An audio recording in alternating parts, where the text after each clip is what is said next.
according to the knowledge that you have in cardiovascular disease, and how does the cardiovascular system work in healthy bodies and disease, I'm just going to start with a general question, which is how can exercise prevent and treat cardiovascular disease? In a brief way, with that discussion. It does a lot of things. So there's a strong relationship between obesity and your coronary artery function. That's the arteries going to the heart.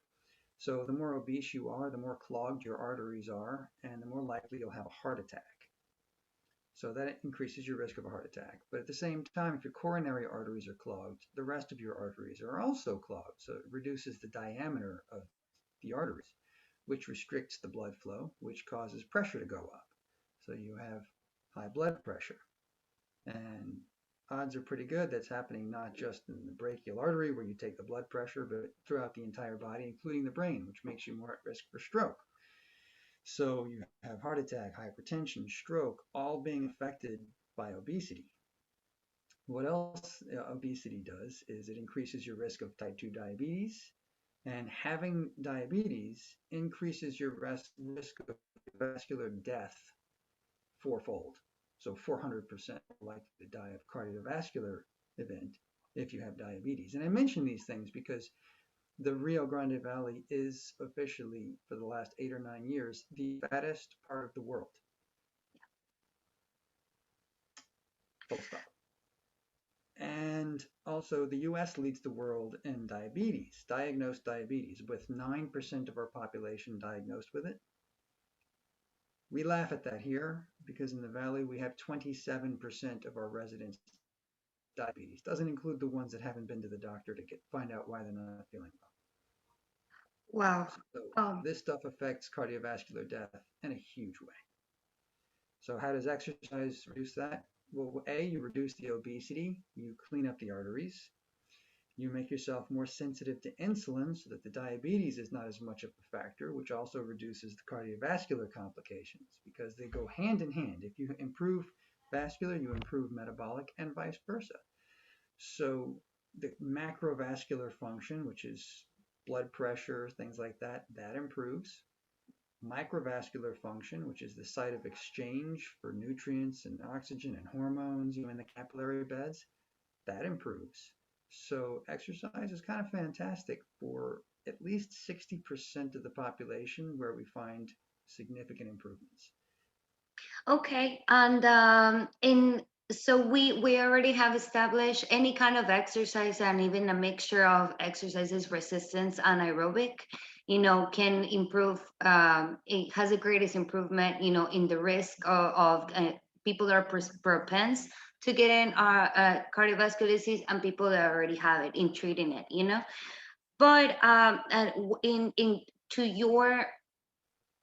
in your experience, which one do you think people will benefit more, and will produce and would promote more insulin sensitivity, in your opinion, resistance or aerobic? Well, see, that's a little bit of an answer that you might not expect. The Hmm. best exercise for people to do to improve their insulin signaling and their cardiovascular is the one that they're least likely to stop doing. A Okay. lot of people don't like exercise and so they won't do it. So if they find something they enjoy, doesn't even matter what it is, that's the one they should be doing because that's going to be the most helpful just because they'll keep doing it. Yeah, that they'll be So consistent. from a psychological aspect, that's the answer. But if everyone were to do whatever we suggested, and never stop, my suggestion would be to do resistance training in the form of a nonstop circuit.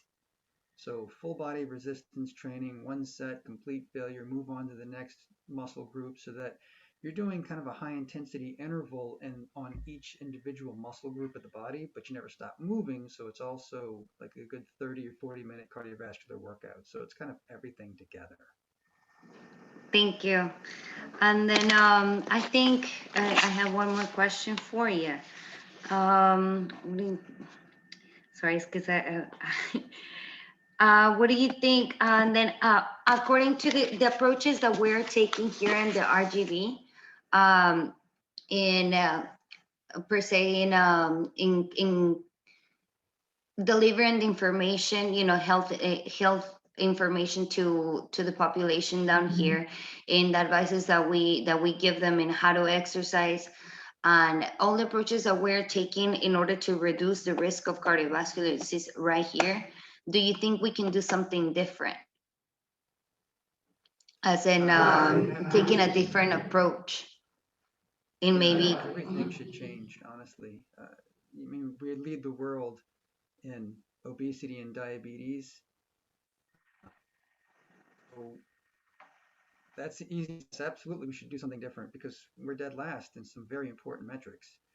Uh, it's easy to criticize. It's hard to fix. I mean, for example, there's a strong distrust of science here. Not everybody, but it seems as though a lot of scientific findings contradict people's belief systems, and so there's a distrust in medicine and doctors. And I've been told that some people don't like to go to the doctor because they're afraid they might be reported and deported. I don't know Yeah. firsthand, but that may play a role. Also, what I know plays a role is how many primary care physicians we have per capita. The US average is to have about 300 primary care physicians per 100,000 residents. We have 147 per 100,000, so it's less than half. So Oh. the access to healthcare is reduced.